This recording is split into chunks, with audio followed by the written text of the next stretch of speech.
নমস্কার, জয়শ্রী গণেশ আপনাদের প্রত্যেককে জানাই স্বাগতম আজকের বিশেষ পর্বের অনুষ্ঠানে।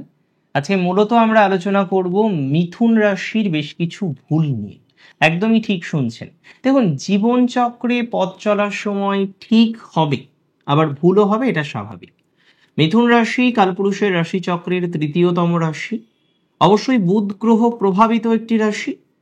যে রাশিটির বলা যেতে পারে জীবনচক্রে নানা রকম ভুল ত্রুটি থাকে, এবং যে ভুল ত্রুটি তারা সেই একদম ছোটবেলা থেকেই বহন করে নিয়ে চলছে। অনেক সময় তারা পরিকল্পনা করে যে ভুল ত্রুটি থেকে বেরিয়ে আসবো, কিন্তু কার্যত অনেক সময় সেই পরিকল্পনা করার পরও সম্ভবপর হয় না তার ভুল ত্রুটিগুলিকে সমাধান করার।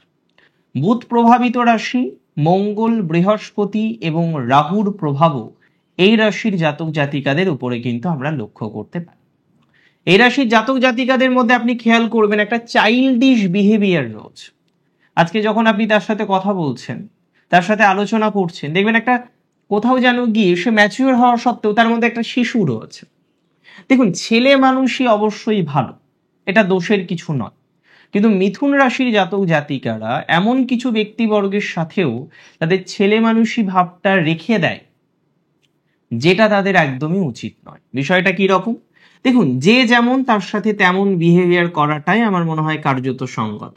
তবে মিথুন রাশির জাতক জাতিকারা এতটাই মনের দিক থেকে সরল, এবং সেই ছোট্ট বাচ্চা যার মধ্যে কোনো পাপ নেই, এরকম একটা বাচ্চা সেই যদি একটা ধূর্ত মানুষের সাথে কথা বলে, তাহলে সে তো জটিলতার মধ্যে পড়বেই। তাহলে মিথুনের এই বিষয়টিকে বুঝতে হবে।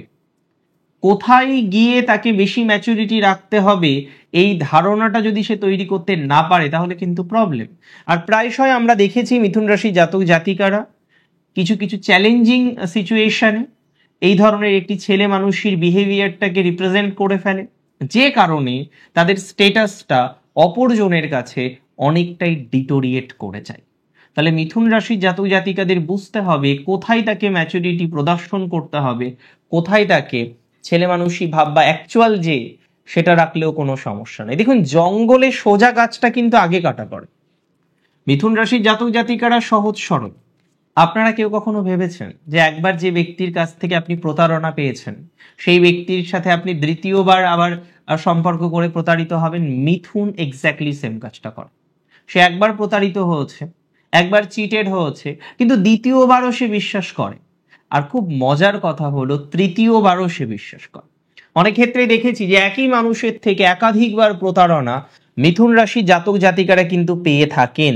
আর এটা কিন্তু কোনোভাবেই ভালো একটি গুণাবলীর মধ্যে পড়ছে না। আই মাস্ট সে, এটা একটা ভালো গুণাবলীর মধ্যে পড়তেই পারে না। মিথুন কিন্তু এক্স্যাক্টলি সেম কাজটা অনেক সময় করে ফেলে। তাই মিথুন রাশি জাতক জাতিকাকে অনেক বেশি খেয়াল রাখতে হবে এই বিষয়টি নিয়ে, যে আপনি যার কাছে একবার ঠকেছেন তার থেকে দূরে চলে যান, তার থেকে দূরে থাকুন। তাকে দ্বিতীয়বার চান্স দেওয়ার কোনো দরকার নেই। তৃতীয়বারের কথাও অন্তত মনের মধ্যে আনবেন না। যে যার কাছে একবার প্রতারিত হয়েছেন, যার ধূর্ততায় একবার আপনি পড়েছেন, পা দিয়েছেন, এবং সেখান থেকে নেগেটিভ ভাইবস এসেছে, সেই মানুষটি থেকে কিন্তু দূরে থাকতে হবে। হ্যাঁ, মিথুনের একটা দোষ, বিশেষ দোষ আমি বলবো, কনসিস্টেন্সির অভাব। একটা জিনিস আমরা শুরু করলে আমাদের প্রাথমিক লক্ষ্য কি হয়? সেই জিনিসটাকে আমরা কমপ্লিট করব, সেই জিনিসটাকে আমরা সম্পূর্ণ করব, এটাই তো আমাদের প্রাথমিক লক্ষ্য হওয়া উচিত। মিথুনের মধ্যে কিন্তু এই ধরনের সঙ্গত প্রভাব আমরা অনেক সময় দেখি না। অসঙ্গত হয়ে যাওয়ার একটা টেন্ডেন্সি মিথুন রাশির জাতক জাতিকাদের কিন্তু জীবনচক্রে অনেক সময় চলে আসে। অসঙ্গত বলতে, দেখুন, কনসিস্টেন্সি মেনটেন করতে পারছে না। সে একটা সাবজেক্ট নিয়ে পড়াশোনা শুরু করলো, তারপরে কোনো একটা কারণে সে সাবজেক্ট থেকে বেরিয়ে আসলো, আবার কিছুদিন পর পুনরায় মুশিকভব সেই একই ধরনের সাবজেক্ট নিয়ে সে পড়ছে, শুধু মাঝে পড়ে কিছুটা সময় তার নষ্ট হয়ে গেল। আর এই ধরনের টেন্ডেন্সি আমি প্রায় 70% 80% মিথুনের ক্ষেত্রে দেখেছি, যে তারা অনেক সময় সময়টাকে নষ্ট করে, সময়টাকে অতিবাহিত করে, এবং কনসিস্টেন্সি রাখতে পারে না। সিমিলার, সে কনসিস্টেন্সি রাখতে কিন্তু পারছে না। এই বিষয়টিকে কিন্তু মিথুনকে বুঝতে হবে, রিয়েলাইজ করতে হবে।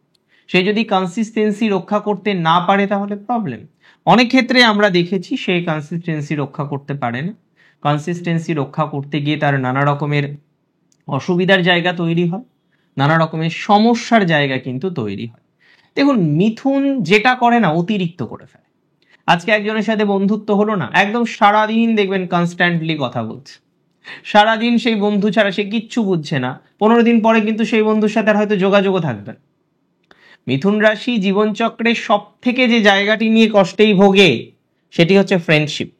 আর এটা ম্যাক্সিমাম ক্ষেত্রে আমার উপলব্ধি যে মিথুন রাশির জাতক জাতিকারা ফ্রেন্ডশিপ নিয়ে জীবনে যেভাবে ভোগে, যেভাবে সমস্যার মধ্যে পড়ে, অন্যান্য সমস্যা তার অনেকটা কমই থাকে এবং অতিরিক্ত করে ফেলার একটা টেন্ডেন্সি। আজকে কেউ আপনাকে উপকার করেছে, উপকারীকে ভুলতে নেই, জানেন তো। আপনি উপকার করুন, পরিমিত উপকার করুন। অপরিমিত বিহেভিয়ার দেখাতে গিয়ে, অপরিমিত করতে গিয়ে একটা সময় আপনার সাথে তো তার বন্ডিংই থাকবে না। আপনি বুঝতে পারছেন আমি কি বলছি? অ্যাজ ইট ইজ মিথুনের সাথে হয়। অপরিমিত করে ফেলেন, অতিরিক্ত করে ফেলেন, লিমিট রাখেন না মাঝে মাঝে। লিমিট রাখাটা শিখতে হবে, কোথায় গিয়ে দাড়ি টানতে হয় এই উপলব্ধিটা করার দরকার প্রথম থেকে। আজকে একজনের সাথে সম্পর্ক ভালো, তার জন্য আমি কষ্ট সহ্য করছি, স্যাক্রিফাইস করছি, অবশ্যই করতে হবে। আমার ভালোবাসার মানুষের জন্য আমি স্যাক্রিফাইস করবো না তাই কখনো হয়? আমি যদি স্যাক্রিফাইস না করি কে করবে? কিন্তু তারও একটা দাড়ি আছে, একটা জায়গায় এসে থামতে হয়, আর সেই থামাটা শিখতে হবে মিথুনকে। যদি সেটা শিখতে পারেন, গ্রোথটা বাড়বে। এমনিতে একটা বিষয় আমি উপলব্ধি করেছি, এটা আমি দোষ বলবো, মিথুন অত্যন্ত অধৈর্য। মাঝে মাঝে মিথুন রাশির জাতক জাতিকারা অধৈর্য ভাব প্রদর্শন করে ফেলেন, ধৈর্য শক্তিটা রাখতে পারেন না।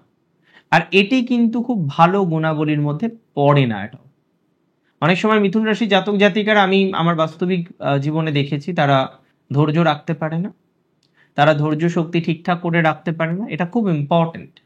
আপনি যদি ধৈর্য ঠিকঠাক করে না রাখতে পারেন তাহলে সমস্যা।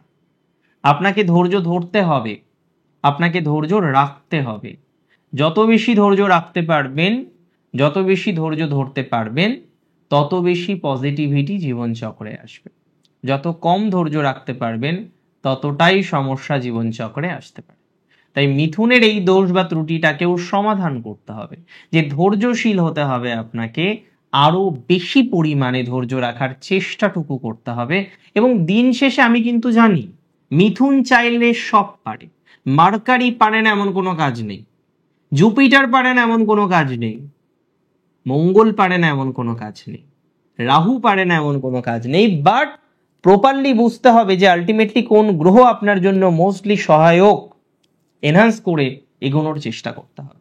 মিথুন অত্যন্ত আবেগী, মিথুন রাশির জাতক জাতিকারা অত্যন্ত আবেগ প্রবণতাটা তাদের মধ্যে অতিরিক্ত মাত্রায় আমরা লক্ষ্য করতে পারি।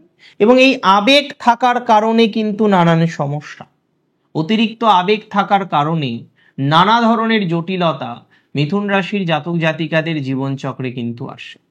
তাহলে এটাও বুঝে নিতে হবে যে মিথুন রাশির জাতক জাতিকাদের ক্ষেত্রে আবেগটা যেন ঠিকঠাক করে কাজ না করে, আবেগটা যেন সঠিক জায়গায় অর্পিত হয়।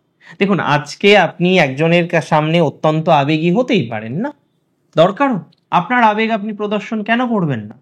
আমি তো মেষ রাশিকে নিজেই বললাম যে আবেগকে মাঝে মাঝে দেখান আপনার ভালোবাসার মানুষের সামনে, বাট মিথুনকে আমি আবেগকে কন্ট্রোল করতে বলবো। আপনার আবেগ সবাইকে দেখানোর দরকার নেই। আপনার আবেগ, আপনার ইমোশন, আপনার ইনসেনসিটিভ নেচার নিজের মধ্যে রাখুন না, দ্যাটস ভেরি বেটার। মিথুন রাশির জাতক জাতিকাদের অনেক সময় দেখা যায় তার অফিসে বা আদালতে এমন কিছু ব্যক্তিবর্গ আছে তার সাথে ব্যঙ্গাত্মকভাবে কথা বলছে, মিথুন সহ্য করছে। আপনি বুঝতে পারছেন? প্রতিনিয়ত তাকে হয়তো অবজ্ঞার পাত্র হিসেবে দেখছে, অ্যান্ড মিথুন সেটাকে সহ্য করে নিচ্ছে। No, it's not a very good nature. আমি এই নেচারটাকে কখনোই অ্যাকসেপ্ট করব না মিথুনের জন্য। তাই আমি পরামর্শ দেব, যদি রাশি আপনার মিথুন হয়ে থাকে, এই নেচারটিকে পরিবর্তন করার। দেখুন, আজকের ভিডিওর এজেন্ডা, আজকের ভিডিওর লক্ষ্য কিন্তু খুব সিম্পল, খুব সাধারণ, যে আপনার দোষ ত্রুটিকে আইডেন্টিফাই করা এবং সেই দোষ বা ত্রুটিকে সংশোধন করার চেষ্টা করা। আমি কিন্তু জানি পরিশেষে, দিন শেষে আপনি আপনার দোষ বা ত্রুটিকে সংশোধন করে নিতে পারবেন, সংশোধন করে এগোতেও পারবেন। আজকের অনুষ্ঠান সম্পর্কে আপনার মতামত তো জানতেই হবে আমাকে। আপনার মতামত আমাকে জানাবেন। অনেক ভালো থাকুন, সুস্থ থাকুন, স্বাভাবিক থাকুন। জয় শ্রী গণেশ।